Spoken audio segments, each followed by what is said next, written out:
Bonjour et bienvenue chez Maître Renard. Aujourd'hui, en 2 minutes ou presque, je vous présente Dungeon Drop.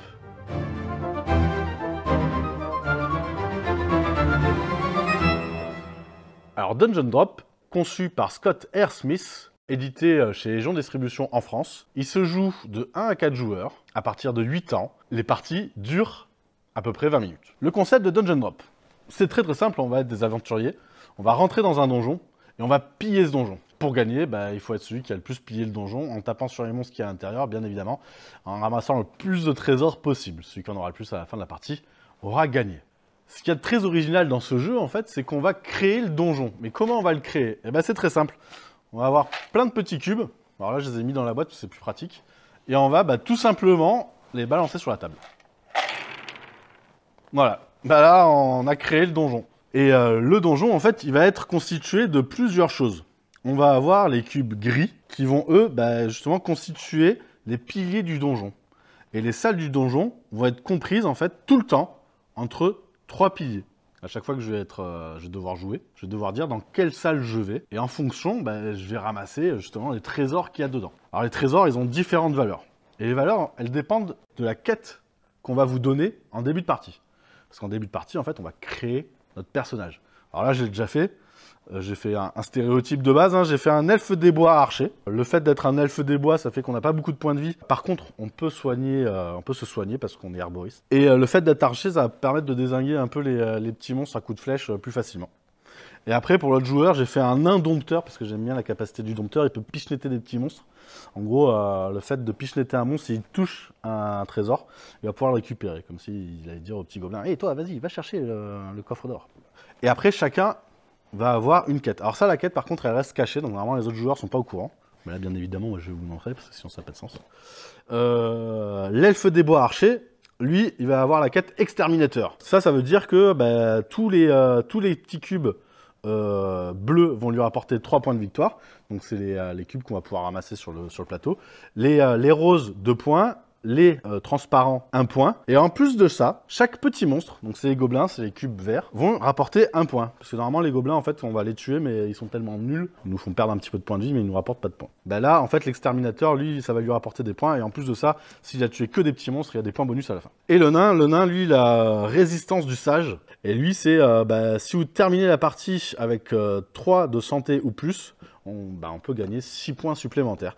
Et en plus de ça, lui, c'est les blancs, enfin les transparents qui lui rapportent 3 points, les roses 2 points, et les bleus 1 point. Donc après, c'est très simple. Donc le premier joueur, ça va être l'elfe des bois, parce qu'il a une initiative plus grande, donc c'est lui qui va pouvoir jouer en premier. Alors ce qu'il va faire d'abord, la première chose qu'on fait à chaque fois, c'est qu'on va explorer le donjon. Explorer le donjon, qu'est-ce que ça veut dire à 2 joueurs? Ça veut dire que je vais prendre, alors là j'ai mis des petits cubes, des gros cubes, pardon, dans celui-là. Et comme on est 2 joueurs, je vais en prendre 6 au hasard, et je vais les lâcher sur le donjon.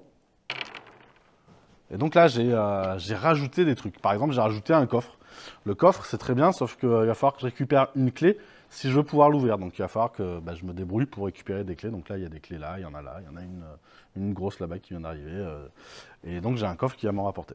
Bon là, je vais jouer l'elfe archer. Donc l'elfe archer, lui, de base, son but, ça va être d'essayer de tuer des gobelins et essayer de récupérer plutôt des cubes bleus. Je vais aller dans cette salle-là, si vous regardez bien, en fait, là, il y a un pilier, là aussi et là aussi. Donc, je vais pouvoir récupérer ce cube bleu. Alors, ce cube d'or aussi, parce qu'il est, en fait, dans l'épaisseur du mur, en fait, qui est créé par les piliers. Il va pouvoir récupérer, à ce tour-là, un bleu et 2 ors. L'or, pour tout le monde, de base, ça rapporte 1 point de victoire. C'est la règle de base. Et lui, déjà, avec son cube bleu, il a 3 points supplémentaires. Donc là, maintenant, ça va être au nain de se dire, lui, il va choisir, en fait, dans quelle pièce il va aller. Et donc, le nain, lui, ce qu'il veut, c'est plutôt du transparent. Donc, il va pouvoir aller faire des trucs. Mais avant ça, il peut dire, en fait, qu'il utilise aussi la capacité de dompteur. La capacité de dompteur, c'est comme je disais tout à l'heure, c'est pichenetter un petit monstre, donc un gobelin, donc un cube vert. Et s'il touche un trésor, pouvoir le récupérer. Et j'ai pas réussi parce que je suis nul. Mais bon, le but c'était de récupérer celui-ci. Si j'avais réussi, si j'avais été un meilleur pichenetteur, j'aurais pu le faire. Et donc le nain maintenant va choisir d'aller quand même dans une pièce pour récupérer au moins un transparent. Donc il va aller ici. Donc dans cette pièce qui est constituée de ces 2 piliers et de celui-ci, il y a un transparent qui va récupérer, ça lui fait 3 points. Alors par contre il y avait un gobelin. Alors lui, le gobelin, il rapporte pas de points à la fin de la partie parce que comme je disais tout à l'heure, c'est trop nul un gobelin. Par contre ça fait perdre 1 point de vie, donc je le mets ici. Et il lui reste plus que 4 points de vie à ce petit nain. On va faire plusieurs tours jusqu'à ce qu'on n'ait plus de cubes à lancer sur le plateau. Et à la fin de la partie, on va regarder qui a le plus de points de victoire grâce au cube qu'on a récupéré. Et qu'est-ce que je vous ai pas dit? Oui, je vous ai pas parlé, il y a le gros cube rouge, peut-être vous l'avez vu. Le cube rouge, ça c'est le dragon. Alors le dragon, le problème c'est que lui, quand on va dans sa pièce, il nous fait perdre 8 points de vie. Et dans ce jeu-là, on peut pas aller dans une pièce en fait, où on va mourir. On ne peut pas mourir dans le jeu. C'est-à-dire que j'ai pas le droit d'aller dans les pièces où il y a trop de monstres qui me font perdre mes derniers points de vie. Comme il n'y a aucun personnage qui a plus de points de vie, normalement, on ne peut pas aller dans la pièce du dragon.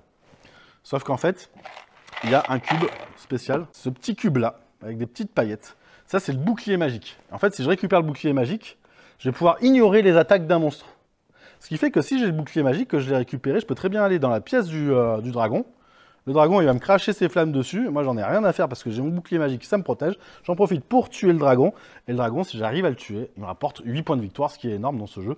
Donc c'est toujours super intéressant d'essayer de récupérer le bouclier magique dès qu'il sort, pour ensuite aller tuer le dragon. Voilà, bah Dungeon Drop, c'est pas plus compliqué que ça. C'est super drôle.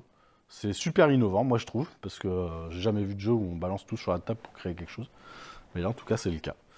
Donc voilà, bah, si vous voulez venir le tester chez Maître Renard quand on sera plus confiné, vous pouvez, il est ici.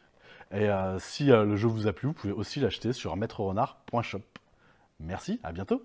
Si la vidéo vous a plu, n'hésitez pas à vous abonner sur notre chaîne YouTube et à mettre un petit pouce vers le haut. Si ça vous a pas plu, vous pouvez mettre un petit pouce vers le bas, mais c'est pas sympa. Si le jeu vous a plu, vous pouvez aussi aller sur notre boutique internet maîtrerenard.shop. Vous trouverez tous nos jeux. Merci, à bientôt.